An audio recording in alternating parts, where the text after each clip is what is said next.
Welcome to the final episode of Angela Kwadwo and Kim Tae-hyun's story. If you missed the first episode, go back and watch it now so you understand how one night of devastating betrayal transformed into an unexpected journey of protection, trust, and a love neither of them anticipated. For weeks, Angela had existed in a strange limbo between terror and something she couldn't quite identify. Kim Tae-hyun's penthouse had become both her refuge and her confinement, a luxurious sanctuary where she was shielded but uncertain about everything, especially her own feelings. Each morning, she expected to feel imprisoned. Instead, she felt something dangerously close to secure. Tae-hyun had changed lately. Less of the cold, calculating kingpin who'd confronted her that first horrifying morning, and more of someone who actually perceived her as a person rather than a complication to resolve. He'd begun with small gestures, leaving fresh coffee for her before departing for his operations, ensuring her preferred meals appeared at dinner, asking about her day as if her responses genuinely mattered to him. And Angela found herself reciprocating in unexpected ways, waiting for his return in the evenings, feeling her heartbeat accelerate when she heard his key in the lock, catching herself smiling at his dry commentary about his business dealings. These weren't the responses of a captive. These were the responses of a woman falling for her guardian. And that realization frightened her more than anything Ji-hai had done. 3 weeks had elapsed since that morning when she'd awakened in his bed. 3 weeks of Tae-hyun's security network working relentlessly to investigate Ji-hai's connections, to construct a case, to determine exactly what had transpired and why. 3 weeks of Angela attempting to process that her cousin, her mother's niece, had drugged her and attempted to trade her like merchandise. On a quiet Sunday evening, while rain hammered the windows and transformed Seoul into a blur of neon and gray, Angela found herself unable to rest. She'd retreated to the living area, curled up on the leather sofa with a throw blanket, gazing out at the storm and thinking about her parents. Her mother, who'd departed too young. Her father, who'd followed within a year, his heart literally shattered by loss. How proud they'd been when she'd received her teaching certificate. How thrilled her mother had been about Angela experiencing her Korean heritage. If only they could see her now, living with a man she barely knew, hiding from family that wanted to harm her. Trapped in a nightmare that increasingly felt like a strange, complex dream. She didn't hear Tae-hyun approach.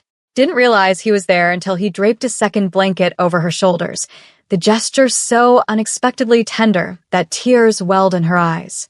"Can't sleep?" he asked quietly, settling into the chair across from her rather than presuming to sit beside her. That careful distance he always maintained, respecting her boundaries, even in his own space. "Too much thinking," Angela admitted, pulling the blanket tighter. "About my parents, how I arrived here, how everything deteriorated so rapidly." She wiped at her eyes, frustrated by the tears. 4 months ago, I was living my normal life in Houston, teaching literature, meeting friends for brunch, planning a boring, predictable future. Now I'm hiding from my cousin in a stranger's penthouse in Seoul. And I don't even know what happens next. "I'm not a stranger anymore," Tae-hyun said, and something in his tone made her look up. His expression was softer than she'd ever witnessed, vulnerable in the dim lighting. "Am I?" "No," Angela admitted. "I suppose you're not." They sat in silence for a while, simply listening to the rain and the distant rumble of thunder. It was Tae-hyun who finally broke it, his voice quiet but clear. "My parents used to argue," he said suddenly. "Not about significant things. Small things. My father would work excessive hours. My mother would question his business choices. Normal family friction." He paused, staring at his hands. The night they were killed, they'd been disagreeing about something trivial. I can't even recall what. And then they left for a business meeting, still tense with each other. They never arrived. Angela's breath caught. "Tae-hyun, I'm so sorry. I blamed myself for years," he continued. "Thought if I'd intervened, distracted them, made them stay home, maybe they'd still be alive. It took years to understand that some things simply happen. That life is chaotic and merciless and doesn't respect our plans." "Is that why you need so much control?" Angela asked gently. "Why everything has to be calculated and managed?" A ghost of a smile touched his lips. "Probably. My therapist would certainly agree with you. You have a therapist? Every person in my position does. We're all varying degrees of damaged and controlling. He stood, moving to the window, his reflection ghostly in the rain-streaked glass. When you woke up in my bed that morning, I thought it was another threat to neutralize, another variable to eliminate.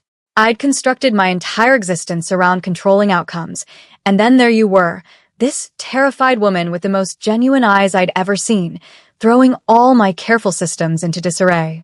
Angela rose from the sofa, the blanket falling away as she crossed to stand beside him. I'm sorry I disrupted your life. He turned to look at her, and the intensity in his gaze made her pulse quicken. I'm not. Because you showed me that control isn't the same as living. That safety isn't the same as fulfillment.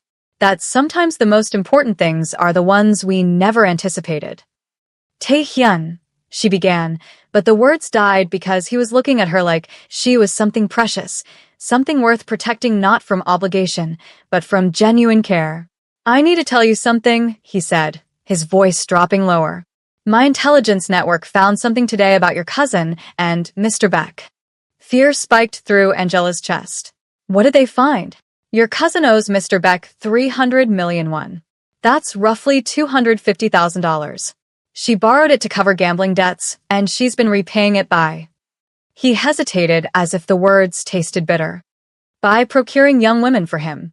Foreign women specifically. Women who wouldn't be missed if they vanished. Angela felt her legs weaken. Tae-hyun's hand shot out to steady her, guiding her to sit on the window seat. How many? She whispered. How many women? We've confirmed 3 others over the past 2 years. Students, workers on temporary visas.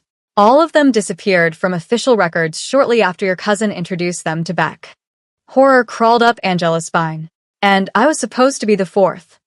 Yes, except you ended up in my penthouse instead of his. Your cousin made an error, delivered you to the wrong location. Beck showed up at the place she'd arranged, found it empty, and has been demanding she deliver what he paid for. That's why she's searching for me. Understanding dawned with sickening clarity. It's not about family or concern. She needs to hand me over to him or face the consequences herself. Tae-hyun nodded grimly. According to the communications we've intercepted, Beck gave her an ultimatum. 7 days to produce you, or she becomes the payment for her debt. Good, Angela said, surprising herself with the venom in her voice. Let her face what she tried to do to me. Let her experience what it feels like to be terrified and powerless. Angela, no. I mean it. She stood abruptly, anger flooding through her veins, hot and righteous.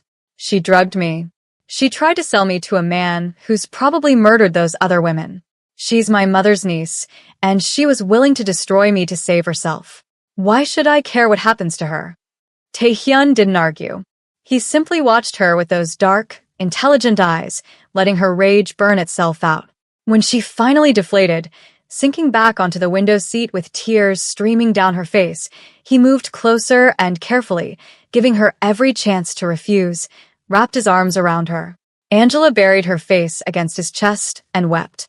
For her parents, who'd never know what their daughter had endured. For the innocence she'd lost. For the 3 women who'd come before her and probably hadn't been fortunate enough to end up in the wrong place. For the horror of realizing family could be more dangerous than strangers. Tae-hyun held her through it all, one hand stroking her hair, murmuring soft words in Korean she didn't understand but somehow found comforting anyway. When she finally pulled back, exhausted from crying, he cupped her face gently and wiped her tears with his thumbs. You're safe, he said firmly. I promise you, Angela, you are safe, and she will never touch you again. How can you promise that? She's out there with people searching for me. Mr. Beck has money and power and connections. And I have more of all 3, Tae-hyun said with quiet confidence. Plus, I have something they don't. I have evidence of their crimes. When I'm ready, I'll destroy them both. But first, I need to make sure you're completely protected. The way he said it, the absolute certainty in his voice, made something shift in Angela's chest. This wasn't just obligation anymore. This was personal for him. Why are you doing all this? She asked. You could have just sent me to the police that first morning. Let them handle it. Why did you take on this burden? Taehyun was quiet for a long moment, his hands still cradling her face, his thumb tracing the line of her cheekbone. When he finally spoke, his voice was rough with emotion. Because when I looked at you that morning, terrified and confused and so clearly innocent, I saw something I thought I'd lost. Hope. Possibility. A reason to be better than just powerful. He paused. And because somewhere between that first day and today, you stopped being a burden and started being something else entirely. What? Angela whispered, barely breathing. Someone I can't imagine losing. The words hung between them, heavy with implication. Angela's heart pounded so hard, she was certain he could feel it. This was dangerous territory, complicated and messy, everything they should probably avoid. But when Taehyun leaned in slowly, giving her every chance to pull away, Angela didn't move. She let him close the distance until his lips met hers in a kiss that was gentle, questioning, and absolutely perfect. It lasted only seconds before he pulled back, searching her face for regret or fear. Instead, Angela smiled, truly smiled for the first time in weeks. Again, she whispered. This time, when he kissed her, there was no hesitation. His hand slid into her hair, and Angela's wrapped around his neck, pulling him closer. The kiss deepened, weeks of tension and denied attraction finally finding release. When they broke apart, both breathing hard, Taehyun rested his forehead against hers. This is complicated, he murmured. I know, Angela replied. But right now, I don't care. Your cousin is still hunting for you. Beck is getting desperate. Being close to me might make you an even bigger target. Then keep me close, she said simply. Keep me close and keep me safe. Something fierce and possessive flashed in his eyes. Always, he promised. They spent the rest of the evening curled together on the sofa, talking about everything and nothing, learning each other in ways that had nothing to do with the crisis that had brought them together. Taehyun told her about his operations, about his plans to legitimize his business, about his dreams of using his resources for good. Angela told her about her students, about teaching literature to teenagers in Houston, about her dream of maybe opening her own school someday. It felt normal, beautifully, impossibly normal, like they were just two people getting to know each other rather than a kingpin protecting a woman from her murderous cousin. But reality was never far away. The next morning, while Taehyun was on a secure call with his intelligence team, Angela decided to make breakfast. She was slicing fruit when Taehyun emerged from his office, his expression grave. They located her, he said without preamble. My team tracked Ji-hai to a hotel in Gangnam. She's hired at least 5 different investigators to search for you. She's distributed your photo to informants all over the city. Angela set down the knife, her hands trembling. She's really that desperate. Yes, which makes her dangerous. Desperate people make mistakes, but they also take risks they normally wouldn't. He crossed to her, taking her hands in his. I need you to trust me completely for what comes next. What comes next? We set a trap. We let her think she's found you. Fear shot through Angela's veins. You want to use me as bait? No, Taehyun said firmly. I want to use the illusion of you as bait. I'll have my team stage photos of someone they'll hire to resemble you from a distance. We'll plant them where Ji-hai's investigators will find them. Make her think you've been spotted in a specific location. When she moves to grab you, we'll have cameras, witnesses, and police ready to document everything. You're going to trap her. I'm going to give her enough rope to hang herself with, he corrected. And Mr. Beck along with her. Both of them will be exposed, arrested, and prosecuted. But I need you to stay hidden here, safe, while it happens. Can you do that? Angela thought about those 3 women who'd come before her, about the terror they must have felt, about stopping Ji-hai and Beck before they could hurt anyone else. Yes, she said. Whatever it takes. Over the next 3 days, Taehyun's plan unfolded with precision. His security team hired an actress who, from a distance, could pass for Angela. They photographed her leaving an apartment building in a neighborhood across town, shopping at a market, walking through a park. Each photo was carefully placed where Ji-hai's investigators would stumble across them. The bait worked faster than anyone expected. On the 4th day, Taehyun's phone rang while he and Angela were having dinner. He answered, listened, his expression growing darker, then hung up. They took the bait. Jihai's people spotted the decoy an hour ago. They've been following her, and Jihai just arrived in the area with 3 men. It's happening tonight. Angela's stomach clenched with fear and anticipation. What do we do? You stay here with 2 of my guards. I'm going to oversee everything from a nearby location. The police are already in position. Cameras are rolling. When Jihai makes her move, we'll have everything we need. I want to come, Angela said suddenly. Absolutely not. It's too dangerous. She's my cousin. This is my nightmare. I deserve to see it end.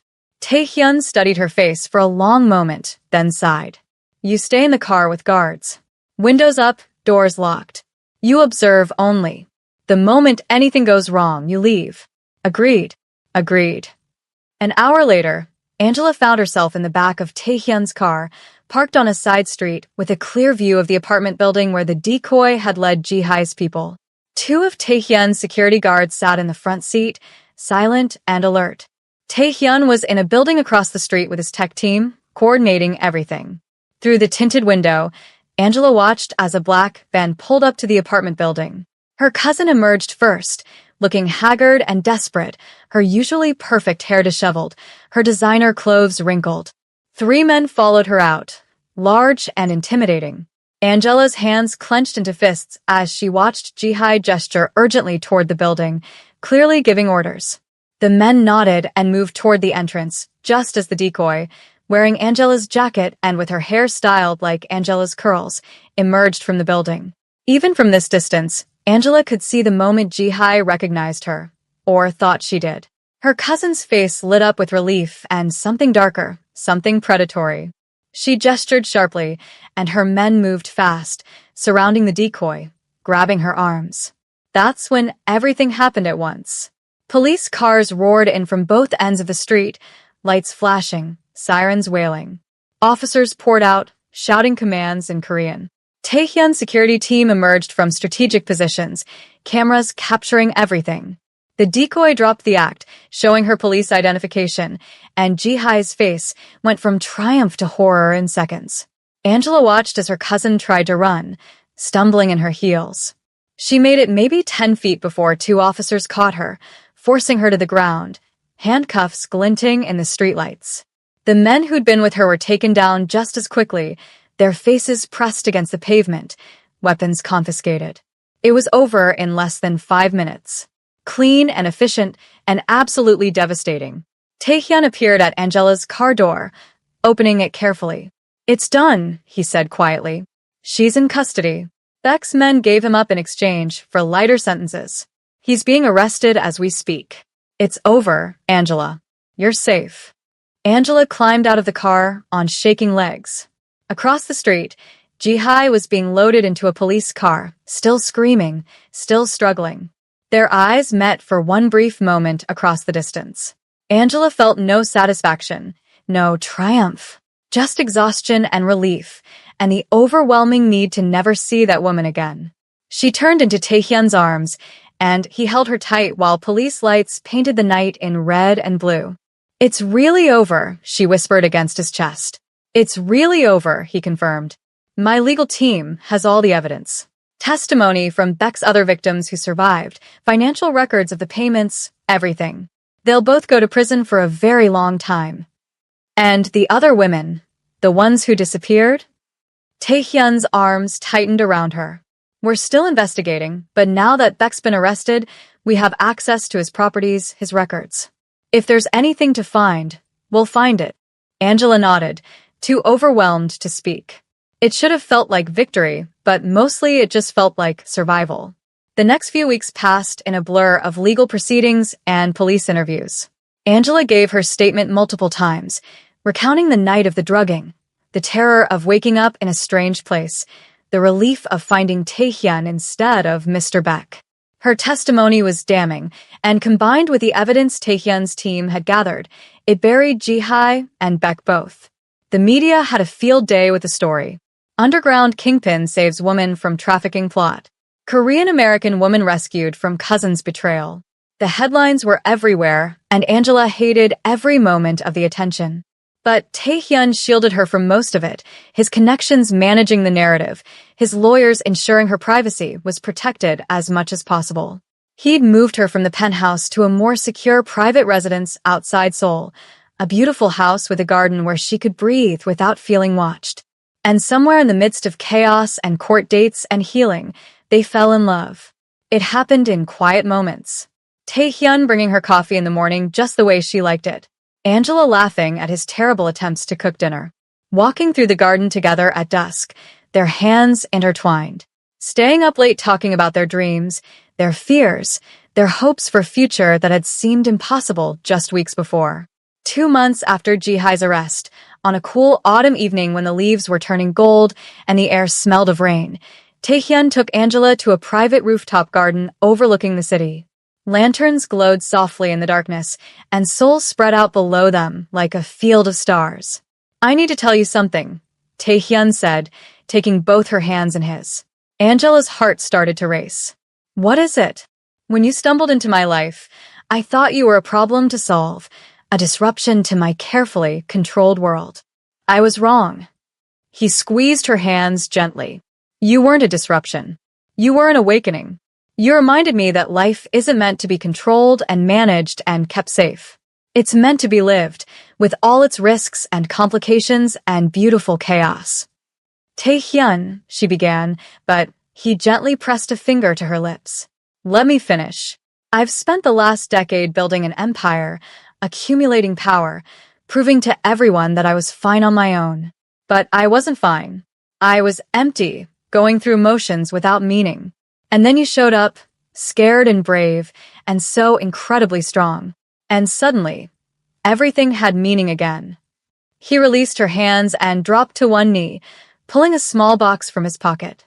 Angela gasped, tears immediately springing to her eyes. "Angela Kwadwo," Taehyun said, his voice steady despite the emotion shining in his eyes. "I know this is fast. I know people will say, we barely know each other, that we're rushing, but I've never been more certain of anything in my life. You are my best friend, my partner, my home. Will you marry me? Will you let me spend the rest of my life proving that the best things are the ones we never planned for?" Through her tears, Angela laughed, a sound of pure joy. "Yes," she said, her voice breaking. "Yes, 1,000 times yes." He slipped the ring onto her finger, a beautiful blend of diamond and traditional Korean design that somehow perfectly represented both of them. Then he stood and pulled her into his arms, kissing her deeply while the city lights sparkled around them. When they broke apart, both laughing and crying at once, Angela pressed her forehead to his. "For months ago, I came to Korea looking for family," she said softly. "I found betrayal instead. But then I found you, and you became more family than blood ever was." "We choose our family," Taehyun replied. "And I choose you. Every day for the rest of my life, I choose you." 6 months later, they married in a ceremony that blended both their cultures. Angela wore a dress that incorporated traditional Korean elements with African fabric from her father's homeland. Taehyun wore a suit but exchanged traditional accessories that honored both their heritages. The guest list was small, just people they truly cared about, and the celebration was filled with laughter and joy and hope for the future. As they danced together at their reception, Angela looked up at her husband and marveled at the strange path that had brought them together. She'd come to Korea seeking connection to her mother's heritage and instead found herself drugged, betrayed, and nearly trafficked. But from that nightmare had emerged something beautiful. A love she'd never expected with a man she'd never planned to meet. "What are you thinking?" Taehyun asked, pulling her closer. "That I'm grateful," Angela said honestly. "Not for what Jihai did, but for where it led. For finding you." "I'm grateful too," he replied. "For your courage, for your trust, for giving me the chance to be more than just a man protecting his interests. You made me want to be a man worthy of you." "You already were," Angela assured him. "You just needed someone to show you." They kissed then, long and sweet, while their friends cheered and the night embraced them with stars. Somewhere across the city in a women's prison, Jihai sat in a cell paying for her crimes. Mr. Beck was in a similar cell, his empire destroyed, his reputation in ruins. The investigation into the missing women continued, bringing some closure to their families, ensuring justice was finally served. But Angela didn't think about them anymore. She'd chosen to focus on the future rather than dwelling on the past. She'd returned to teaching, this time at an international school in Seoul, where she could use both her languages and cultures. Taehyun had shifted his operations toward legitimate businesses, focusing on organizations that helped trafficking victims and vulnerable women. Together, they built a life neither had imagined, but both cherished. A life based not on control or fear, but on choice and love and the courage to embrace unexpected blessings. Because sometimes the worst moments lead to the best outcomes. Sometimes betrayal opens the door to belonging. Sometimes waking up in a stranger's bed is just the beginning of coming home. And Angela Kwadwo, who'd flown across the world seeking family and found a nightmare instead, had ultimately discovered something better. She'd found a partner, a protector, a love that was worth every terrifying moment that had led her to him. In the end, she'd found exactly what she'd been looking for all along, just not in the way she'd expected.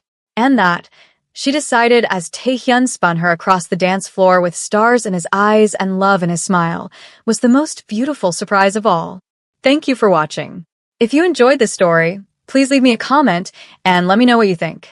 Also, subscribe to my channel and turn on the notification bell so you'll get notified about every new story. Tell me where you're watching from, because I love to know more about my viewers. How would you rate this story from 0 to 10? Hit that share button so others don't miss out on future stories. See you in the next one. Thank you.